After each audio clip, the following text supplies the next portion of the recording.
Should you or shouldn't you take a practice stroke when putting? I think there's a little bit of confusion around this and maybe a little bit of debate around this. So this video is going to look at both sides of the argument, should you or shouldn't you, and hopefully by the end of it you've got a good feel for what you're supposed to do.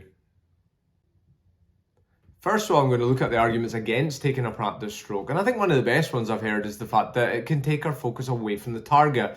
We sometimes forget on the golf course that golf and putting, it's a target-orientated game. And if we are not focusing on the target, we are quite often focusing on our putting stroke mechanics or our golf swing mechanics. So anything that takes our focus away from the target is potentially a negative. Another argument against taking a practice stroke is sometimes it can give a golfer too much time to think. So we stand over the ball or next to the ball and we take practice stroke after practice stroke after practice stroke, and we take too many, and it gives us too much time to think. Doubt can creep in, that type of thing. So sometimes if you've got a more of a no-nonsense approach, it might be better to take away the practice stroke. Probably a huge reason why this has become a hot topic recently is the success of Cam Smith. The way he's putted, especially in 2022, wasn't it, when he won the Open at St Andrews, he won the Players at Sawgrass. His putting was ridiculous. And he is actually just a great putter. You know, his putting stroke, everything about it is really good. Something he does is he doesn't take a practice stroke. So when you've got arguably the best player and putter in the world not taking practice strokes, it's going to get attention. Here's a video of Cam Smith putting, and the thing I think that's quite interesting about how he puts is when you look at this video here, this is a fairly short to mid-length putt, and he will take I think he takes about 4 looks at the hole in this video that only lasts a few seconds, but look at the last look he takes, it's longer.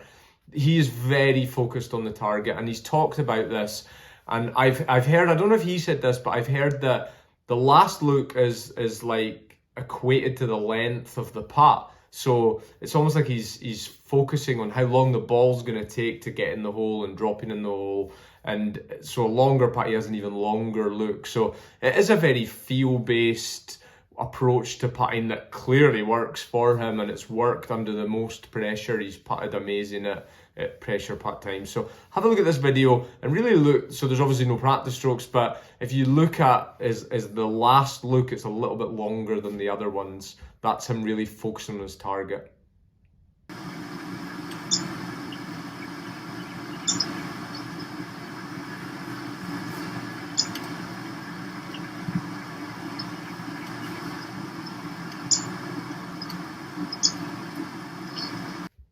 Another top golfer that doesn't take practice strokes and has talked about not taking practice strokes is Rory McIlroy. So Rory might not be best known for his putting, and you could even argue sometimes his putting has cost him majors, but I would say he's still a pretty good putter. He's finished in the top 20 in strokes gained putting a couple of years ago. He's, you know, maybe not Cam Smith level of putting, but I would say to as mere mortals, he still rolls the rock pretty well, and he doesn't take a practice stroke as well. So there are top golfers not taking practice strokes without a doubt.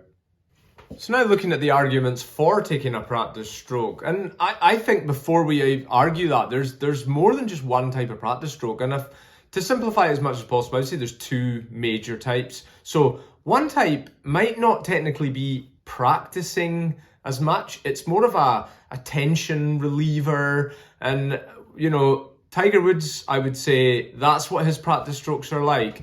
If you watch this video of one of the most famous putts at the 72nd hole in the 2008 US Open that he had to make or he lost a major, and he makes it to get into a playoff. So it is one of the most famous putts.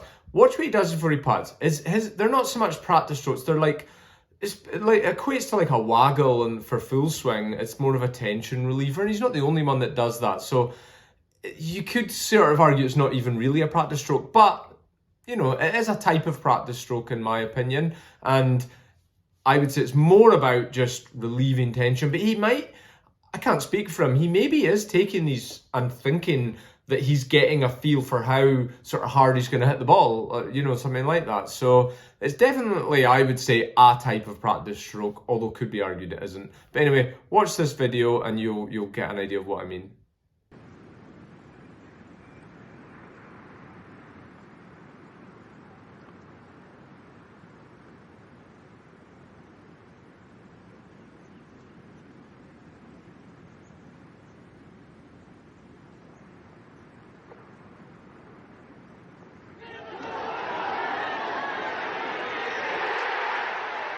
second type of practice stroke, and I would say this is the purest form of a practice stroke, is it's like a mimic of the putt you're about to do. So if somebody likes this type of practice stroke, you should be able to tell, without knowing what length of putt they've got, you should have a rough idea just by looking at the practice stroke. So what they're doing is they are properly preparing for the putt. So if it's a 10-foot putt, it looks like a 10-foot putt. If it's a 40-foot putt, etc., etc. Now, Brad Faxon does this, and he's even talked about this. Look at this video. It's just a very short video showing his process and what he does. I always come to the side and look down my line once, take a practice stroke, kind of like the stroke I want to use. So to sum up, you've got great golfers currently, Rory McIlroy, Cam Smith, not using practice strokes, but you've got Brad Faxon and Tiger Woods. I would argue they are definitely two of the greatest putters of all time. And I don't think many people would put together a list of the top 5 greatest putters of all time that both of them wouldn't be in that list of top 5. They might even be some people's 1 and 2. So 2 of the greatest putters of all time take practice strokes, and they take different types of practice strokes. So I think for somebody to say practice strokes are bad doesn't make sense when you've got maybe the 2 greatest putters of all time taking them. But there's certainly good arguments. I would say treat this like anything else to do with golf and to do with putting.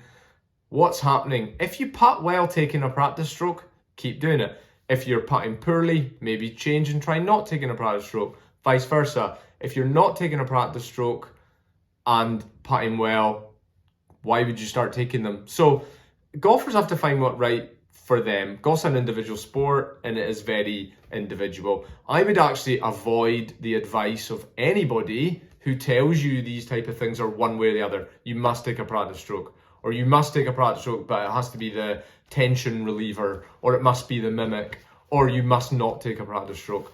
I steer away from giving that type of advice just generally. I don't think, there's not that many things that apply to everybody. So avoid that type of advice personally. Find what's right for you, but don't change anything if it's going well. If it's not going well, probably worth changing, and this could be something to try. Not that what I do should have any huge influence on other people, but I do take practice strokes, and I'm in the Brad Faxon camp. I take mimic putting strokes for the putt in front of me. So it's a 10-foot putt, I'm going to make a 10-foot practice stroke in my mind. That helps me then get over the ball, and then it's just trust. I've taken my couple of practice strokes, I feel good, and then I trust it. I don't try and like really copy what my practice stroke was. I let trust take over that time. And while I'm taking my practice strokes, I am very focused on the target. I look at the target a lot whilst taking my practice strokes. So I feel like I am target orientated, and I take practice strokes. A last point on this is, if you're going to change something, whether that's going from practice strokes to no practice strokes, or from no practice strokes to practice strokes, give it a proper chance. I think a common trait with bad putters that I've seen over the years is just constantly tinkering. They change, they do something one day and then do something else the next day. And sometimes they do something for the front nine and then something for the back nine, or they do something until it goes bad. And then a 3-putt means, oh, I'm going to change. So give something a proper go. So if you are changing, all right, give it a proper go, stick with it, and give it a real chance to determine whether you've made the right decision or not. All right, thanks for watching.